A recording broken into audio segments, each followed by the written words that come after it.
And we're back with WSJ Lunch Break. I'm Wendy Bounds. The power couple behind The Sopranos has ripped up the script for their Greenwich Village townhouse yet again.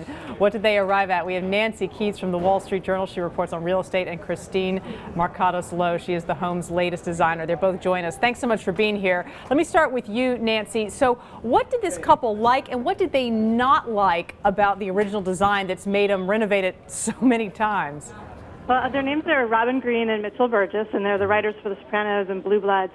And so, like any writer, you never use the first draft. And so they bought the condo, and it was a townhouse in Greenwich Village, and they did a renovation, and then they lived with it for a little bit, and then they did another renovation, and then they realized since they had done the second renovation, they needed to actually renovate the whole house to make it cohesive. All right, and Christine, this is where you come in. Now, you said you wanted to keep this sort of Edith Wharton vibe of the house, but modernize it a bit. Let's start with some of the details, like the fireplace. What did you do there? Sure. Well, there were old Victorian stone fireplaces that weren't particularly attractive. And so what we ended up doing was taking those out, replacing them with federal-style fireplaces, which were more kind of in keeping with the original architecture of the house, but then freshening them and painting them white. The idea being behind the aesthetic being that we were keeping, as I said, the Edith Wharton vibe, the idea of these kind of smaller scaled rooms with very high ceilings, but modernizing it in a way that made sense for how they live. Now, you had a big challenge ahead of you with both the bookshelves and the kitchen. What happened there?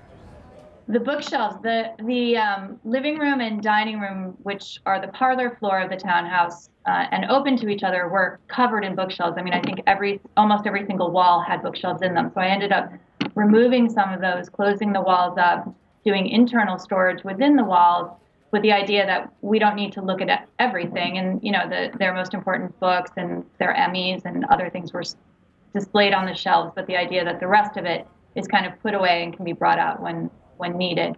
The kitchen similarly was very dark. It had, I think, walnut or cherry cabinets, and so again, we just went in and freshened everything up and painted it all kind of a creamy white color. And finally, the master bedroom, you had thought about raising the ceiling there, but you figured out that would tack on about 20 grand to the bill, and they didn't want to do that. What did you do instead?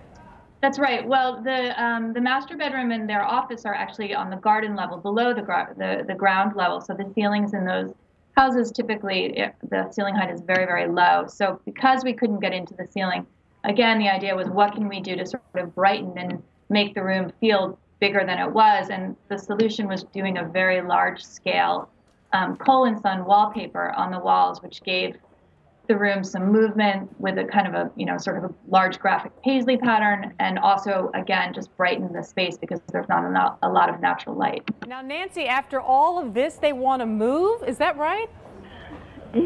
Like I said, as writers, you get something right and then you're ready to move on to the next project. And, they're really happy with it. They've got the house where they want, but there's just a couple things. They'd like a view maybe, and they'd maybe like a doorman to take their mail and packages when they travel, which they do a lot.